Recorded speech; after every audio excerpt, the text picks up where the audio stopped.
Fala galera, beleza? Eu sou Heloísa do 2Bflix e eu estou aqui com mais um Japa Resolve com a disciplina de hiperestática e vai ser uma continuação daquela questão que a gente fez anteriormente. E para acessar essa questão, porque vocês vão precisar dela antes de continuar esse vídeo, vocês clicam aqui em cima que vocês vão ser redirecionados para lá e depois vocês voltam para esse vídeo aqui, beleza?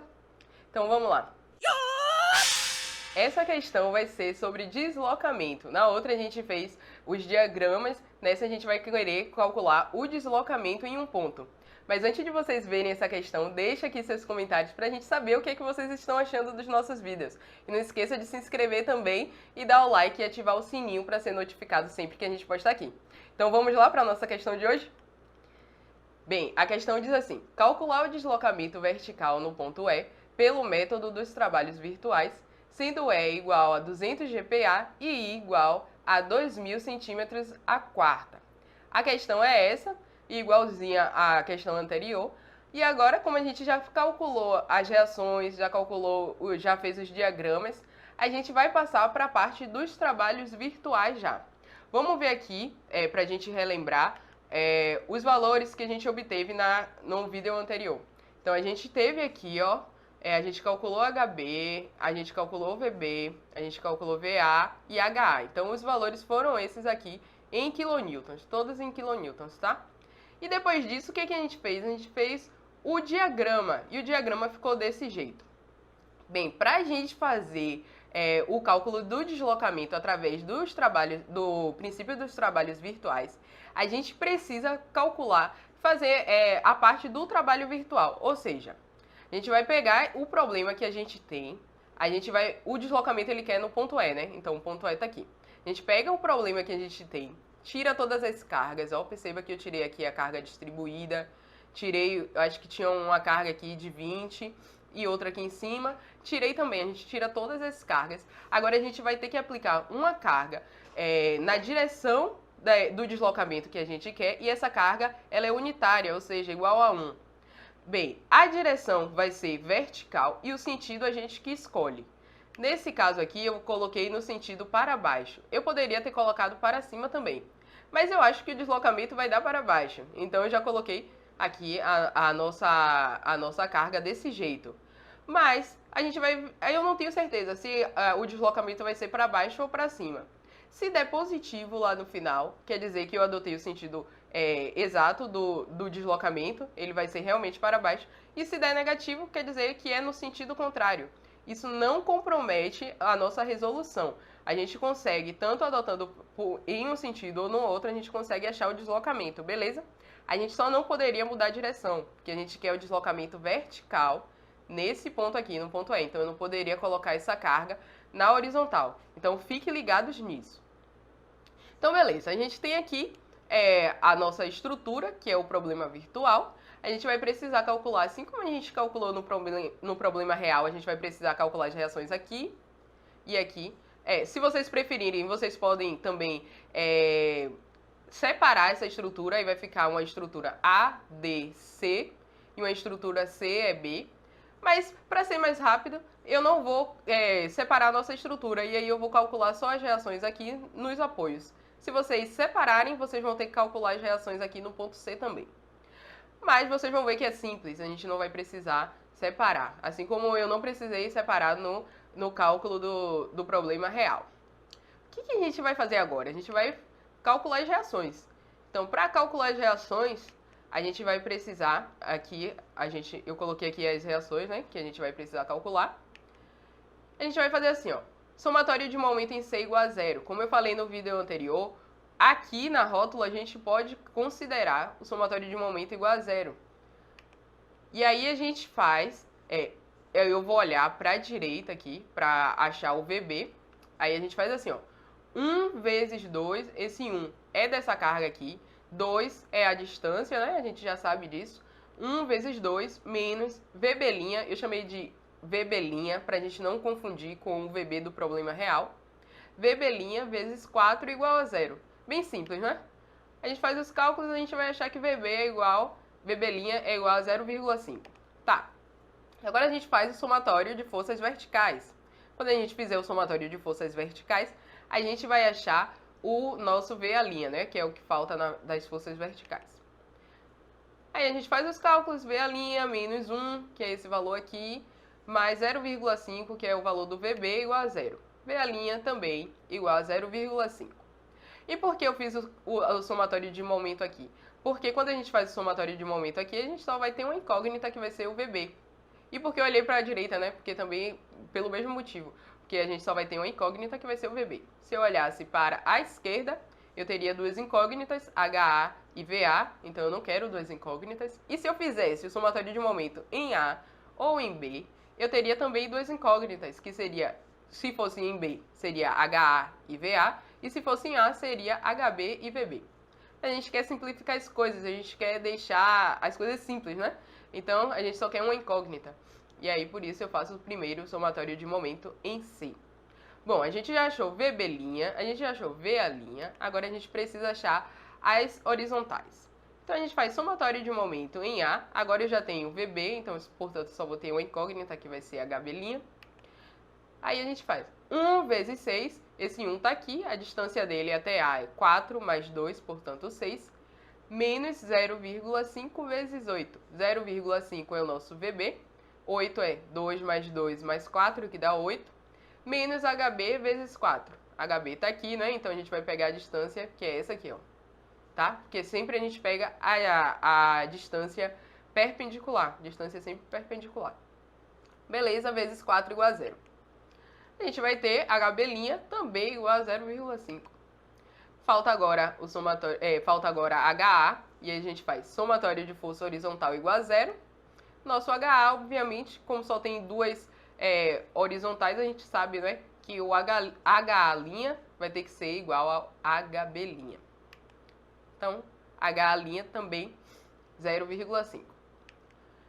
Aí eu coloquei aqui os valores que a gente encontrou para a gente conseguir fazer agora o nosso diagrama de momento fletor. Porque no princípio dos trabalhos virtuais, a gente só vai precisar do diagrama de momento fletor. Então, bem simples fazer isso. Quem está em hiperestática já passou por isostática, já passou por R1, já passou por R2. Então já sabe, né, os métodos de como fazer aqui o diagrama mais simples. Então, a gente sabe que quando tem uma carga aqui, ó, a gente sabe que aqui o momento vai ser 0, aqui o momento também vai ser 0. E é como se a gente tivesse uma viga biapoiada. E quando a gente tem uma viga biapoiada com a carga concentrada, o nosso diagrama de momento fletor vai ser um triângulo. Eu tenho até algumas dicas sobre isso. Vocês podem olhar aqui no YouTube, no Instagram, no nosso mini curso de isostática. Eu dou algumas dicas de como fazer esses diagramas de forma simplificada. E eu vou deixar aqui embaixo o link para vocês acessarem o nosso mini curso. Bem, então aqui vai ser um triângulo, a gente já sabe, e vai ser igual a 1. Tá, por que vai ser igual a 1? Quando a gente multiplicar aqui 0,5 vezes 2, que é essa distância aqui, ó, daqui desse ponto até aqui a carga, vai dar 1. Aí a gente pode vir para cá. Aqui vai ser um triângulo também. Por quê? Aqui não vai ser uma parábola, porque não tem carga distribuída, e não vai ser constante, porque a gente não tem um momento pontual. A gente sabe que aqui, nesse ponto, vai ter uma reação, né? Que eu não precisei calcular, não precisa calcular. Vai ter uma reação aqui, então vai ser uma força, né, concentrada. Quando a gente tem uma força concentrada, a gente sabe que a gente vai ter uma reta. Portanto, é a nossa reta aqui, que vai ser igual a 2. 2 por quê? Ó, a gente pode olhar tanto para a esquerda quanto para a direita. Vamos olhar aqui para a esquerda. Quando a gente multiplica 0,5, que é a nossa carga aqui vertical, vezes esse comprimento aqui, eu tirei, mas a gente lembra, né, que esse comprimento aqui é igual a 4. Então a gente vai ter 0,5 vezes 4, que vai dar 2. A mesma coisa para aqui para baixo. A gente vai ter um triângulo e o valor vai ser igual a 2. Percebam que no diagrama de momento fletor eu nunca coloco se é positivo ou se é negativo, porque como eu já falei em vários vídeos anteriores, a gente coloca o diagrama do momento na direção de tração. Então a gente analisa isso quando é bem simples analisar. Ó. Essa carga aqui, ela tá para cima, né? Então quando ela chegar aqui nessa estrutura, nessa barra, ela vai tender a fazer uma tração para baixo, né? Ó, ela vai girar aqui no sentido horário e a tração vai estar aqui para baixo. Em cima vai ser compressão e embaixo vai ser tração. Então, portanto, o nosso diagrama vai ficar do lado da tração. Tá, então pronto, a gente já tem aqui o nosso diagrama de momento fletor do problema virtual. Agora a gente precisa fazer a integração e multiplicar as áreas, né, desse diagrama com o diagrama do problema real. Mas a gente não vai fazer por integral, porque integrar é um pouco difícil, né? Então a gente vai fazer usando uma tabela, e aí vai ser muito mais simples. A tabela ela já tem os desenhos lá dos diagramas que a gente pode unir do problema virtual com o problema real e fazer as contas bem mais simplificado. Então tá, aqui o que eu estava falando. Esse aqui é o diagrama de momento fletor do problema virtual e esse daqui é o do problema real. Bem, a tabela que a gente vai usar é essa aqui.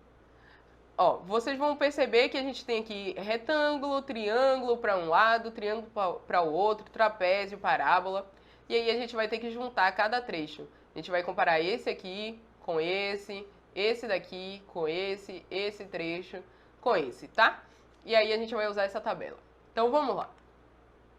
Aqui eu separei, olha só, a gente tinha ali essa estrutura toda, mas como a gente vai fazer por trecho, aí eu vou pegar primeiro aqui, ó, de baixo pra cima, eu vou pegar esse trecho aqui primeiro, pra gente fazer. Não vou colocar a estrutura toda lá pra gente conseguir focar no que a gente realmente precisa. Tá, o que é que a gente tem aqui, gente? A gente tem um triângulo e um triângulo com uma parábola. Esse daqui é o problema real, lembrando que já tem a resolução desse exercício no outro vídeo. Tá, a gente tem um triângulo e um triângulo com a parábola. Se a gente for olhar na nossa tabela, a gente não tem isso aqui, ó. A gente não tem isso na nossa tabela. A gente tem uma parábola e a gente tem triângulo, a gente tem trapézio também. Mas esse desenho aqui, que eu nem sei dizer o que é, a gente não tem. No caso, é um triângulo e uma parábola. A gente vai separá-los, né? Separar esse desenho aqui e vai fazer o nosso triângulo e a nossa parábola. A gente sabe que a altura desse triângulo aqui é 80. E como a gente calcula a altura da nossa parábola? Por essa fórmula aqui, ó, PL ao quadrado dividido por 8. Quando a gente fizer isso aqui, fizer as contas, substituir o P, que era a carga distribuída, que se eu não me engano é igual a 5, vezes L, que é igual a 4. Então, 5 vezes 4 ao quadrado dividido por 8, a gente vai achar 10, tá? E aí a gente vai separar. A gente vai precisar fazer triângulo com triângulo, como eu falei, e triângulo com parábola. Então, quando a gente olhar na nossa tabela, triângulo com triângulo, a gente vai achar essa fórmula. No triângulo, o que é que vocês precisam se atentar? Esses dois aqui, esse triângulo aqui do trabalho virtual e esse daqui do real, eles estão virados para o mesmo lado, né? Virados para a direita. Então, a gente tem que pegar os triângulos que estão também na tabela virados para o mesmo lado. Aqui eu peguei os triângulos que estão virados para a esquerda. Não tem problema, contanto que eles estejam virados para o mesmo lado. Tá vendo aqui? A altura deles está para o mesmo lado. O que é que a gente não poderia fazer? A gente não poderia pegar esse triângulo aqui, por exemplo, com esse triângulo daqui. Por quê? Porque um está virado para a esquerda e o outro está virado para a direita. Então, isso não pode. A gente poderia pegar esse aqui que está para a direita com esse que está para a direita, ou esse que está para a esquerda com esse que está para a esquerda. Percebam, ó, a fórmula ela vai dar a mesma, vai ser igual quando eles estiverem para o mesmo lado. Quando estiverem para lados diferentes, vai ser diferente. Aqui 1/3 e aqui 1/6. Então, só se atentem para isso aí. Tá, então a nossa fórmula vai ser essa. L vezes 1/3 vezes A vezes alfa. Bem, A vai ser a altura desse triângulo aqui virtual. A vai sempre estar relacionado ao virtual. E o nosso alfa eu vou relacionar ao real. Poderia ser o contrário também. Alfa poderia ser o valor do virtual e A o valor do real. Percebam que não vai ter influência porque é uma multiplicação. E agora a gente olha aqui a nossa parábola. Triângulo com parábola, né? Ó, a fórmula vai ser igual também. Coincidentemente, a fórmula vai ser igual. Então, a gente pega aqui o nosso triângulo. Agora, a gente não precisa se atentar se o triângulo está virado para a esquerda ou para a direita. E triângulo com parábola, tá bom? Aí, agora, a gente precisa substituir esses valores. Vamos substituir aqui. Primeiro, triângulo versus triângulo. Então, a gente viu que a fórmula é 1/3 vezes L vezes A vezes alfa. E a gente pega 1/3 vezes 4, que é o L, né? O comprimento é 4, vezes 2, que é o nosso A, que é esse valor aqui, vezes o nosso alfa, que é esse 80, que é a altura do nosso triângulo real. Aí a gente substitui aqui os valores, a gente encontra que essa conta aqui vai ser igual a 213,33. E vocês já vão saber porque a gente está fazendo isso e qual fórmula a gente vai ter que aplicar isso aí. Tá, triângulo versus parábola. Mesma fórmula, lembra? A gente achou que era a mesma fórmula. Vai ser 1/3 vezes 4, que é o comprimento, vezes 2, que é a altura aqui do nosso triângulo virtual, vezes 10, que é a altura da nossa parábola. A gente faz as contas e acha o nosso valor igual a 26,67. Vamos agora para a barra vertical. Então, quando a gente vai aqui para a nossa barra vertical, a gente tem dois triângulos, bem mais fácil. Lembra da fórmula? A fórmula vai ser a mesma, né? 1/3 vezes L vezes A vezes alfa. Substitui esses valores. 1/3 vezes 4, que é o nosso comprimento. 2, que é esse valor aqui. E 80, que é esse valor aqui. Tá, a gente faz os cálculos e vai dar 213,33. Agora a gente precisa ir para a nossa última barra, que é a de cima, que tem um triângulo. As duas barras, tanto o virtual quanto o real, tem triângulos, né? Mas observe, aqui na nossa tabela a gente não tem triângulo desse jeito aqui, né? A gente não tem. Ó, a gente tem esse tipo de triângulo. Então a gente vai transformar a nossa barra aqui e a gente vai dividir em dois triângulos. Então a gente vai fazer esse triângulo aqui, esse primeiro, que o valor da altura dele vai ser 1 e esse daqui vai ser 20. A gente vai pegar essa fórmula, a mesma fórmula que a gente está usando, e a gente vai ter que se atentar para o quê? Agora o nosso L ele não vai ser o comprimento inteiro aqui dessa barra, vai ser a metade. Se o comprimento era 4, a gente vai usar metade, então a gente vai usar 2. Mas observe, a gente tem dois triângulos iguais, né? Tanto aqui quanto aqui. Então a gente vai fazer 2 vezes 2. Então a gente vai fazer o cálculo para um triângulo e multiplicar por 2. Então vamos lá. Triângulo versus triângulo. Então, o que eu falei que a gente multiplica por 2 é pra gente não precisar fazer duas vezes, entendeu? Fazer desse lado esquerdo e depois do lado direito. Como a gente sabe que são iguais, a gente multiplica por 2. A gente multiplica por 2 a nossa fórmula.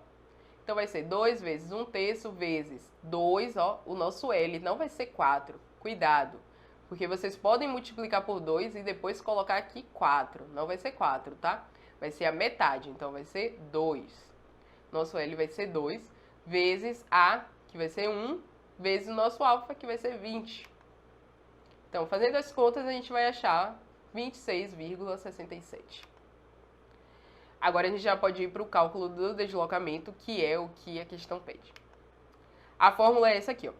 A gente tem um delta, que é o deslocamento, 1 sobre E vezes I, e aqui a gente vai multiplicar pelos valores que a gente encontrou. Vocês estavam aí sem saber, né, onde a gente colocaria aqueles valores, portanto, agora vocês já sabem, vai ser aqui. Então eu peguei todos os valores que a gente encontrou, coloquei aqui, somando, e aí, a gente tem que se atentar, né, que o nosso EI, que foi dado lá no início da questão, vai ser igual a 4.000. E lembrem, a nossa unidade do E e do I estava em gigapascal e o nosso I estava em centímetro a quarta. E aqui eu já coloquei o valor deles multiplicado em quilonewton por metro quadrado. Tem um vídeo nosso também que eu ensino a fazer a conversão de unidade. E para você clicar e acessar o vídeo, vou deixar o link aqui embaixo, tá bom? Então vai lá que eu explico nesse vídeo como fazer conversão de unidades. Bem, então a gente já tem que o nosso EI é igual a 4.000 kN por metro quadrado. Aí a gente substitui, né? Então, ao invés de EI, a gente vai colocar 4.000, que foi o que a gente achou aqui, kN por metro quadrado. Por que eu transformei para kN por metro quadrado? Porque a gente estava usando, para calcular esses valores aqui, a gente estava usando kN e metro. Então, eu fiz aqui a soma desses valores, deu 480. E aí o nosso delta ele vai dar igual a 0,12 metros, que é igual a 12 centímetros. Bem, 12 centímetros não é pouco, né, para um deslocamento. É algo em torno disso aqui. Então, um deslocamento grande. Então, ó, percebam que o nosso deslocamento ele deu positivo, então realmente é para baixo, como eu havia falado para vocês anteriormente. Se desse negativo, seria para cima. Mas naquele caso ali já dava para perceber que seria para baixo, né? Então, galera, essa foi a nossa questão de hoje. Eu espero que vocês tenham gostado. Não se esqueçam de se inscrever no canal, deixar seus comentários aqui pra gente saber o que vocês estão achando. Isso ajuda muito na nossa divulgação. Valeu, espero que vocês tenham gostado e até a próxima.